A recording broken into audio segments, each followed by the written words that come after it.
introducing him as the Citizen of the Year for 2008. Mike Tomasini, would you please? First of all, let's make sure we understand that Mike's not being recognized here because he's a banker who has power over us by bouncing our checks and canceling our credit cards. Instead, he's a role model for us all.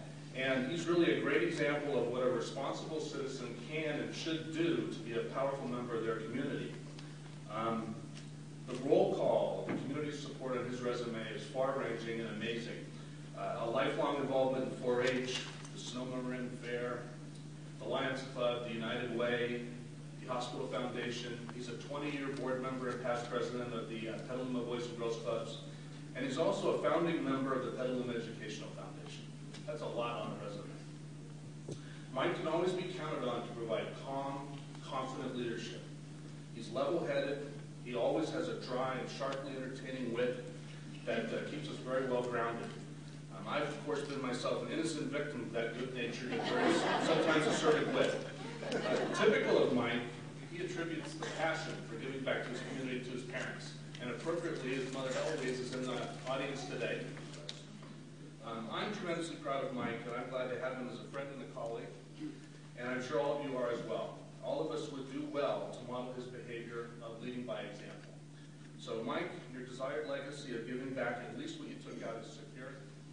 Please join me in congratulating Mike on being the Citizen of the Year. I have to echo a couple of things from people who spoke before and a couple of comments that really did strike a chord.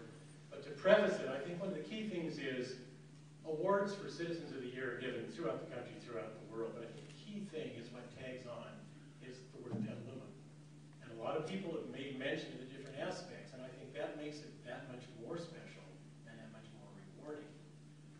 The young lady from Kmart made the comment, you know, that you kind of receive in concert with what you give. But I think in serving and working with Petaluma, the opposite is also true, because what Petaluma gives and Petaluma provides and Petaluma puts before you causes you to want to put back. And I think that that is that full circle. Mary made the comment about asking the dentist or the foundation or whoever it may be for help when there was someone in need. And that also attests to what Petaluma really is. Petaluma is a very caring, very giving community. And I think that looking out in the room, I think you could probably divide all these awards tonight equally among the people that are sitting out here, because you all represent your piece of that community. And I think that a lot of times people talk about at various award ceremonies of all types that it really shouldn't be for a person, it should be for a concept or a philosophy or something spiritual. And I agree with that. And I think that anyone could, bless you, I think that anyone could be representing a community as Citizen of the Year because of what that, what that community provides. And I think, again, I repeat that what makes me very proud. It's a very humbling experience.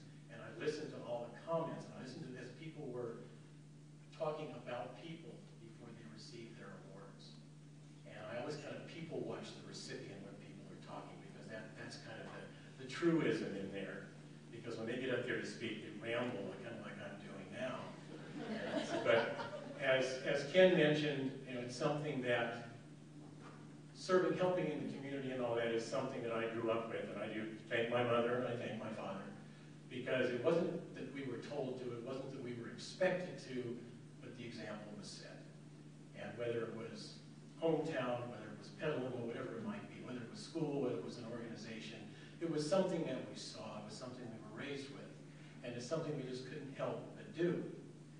And the various organizations we worked with contributed to that, and it was definitely a growth experience. It's something that I hope that will be passed along to the generations. I want to thank my wife Sally for her support.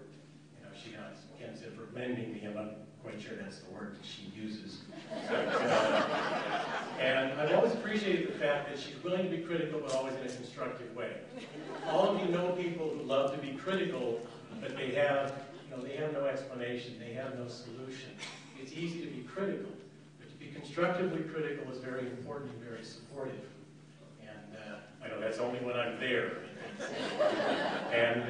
And also I appreciate having the family here. I know you'd already met my mother earlier, and Henry to be here, and my sons John and Brian, and brothers Terry and Jeff, and sister-in-law Crow, and I'm I'm sure my sister Lisa is here in spirit, and or not.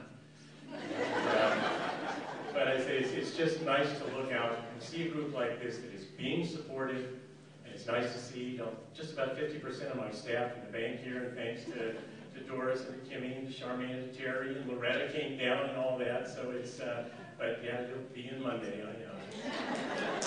But thank you guys. Evelyn, I guess basically I would have to grant you that as well. But I think I want to also mention, as a couple people did before me, certainly congratulations to all the recipients, because I think if you took all these people together, you would have the most incredible representation of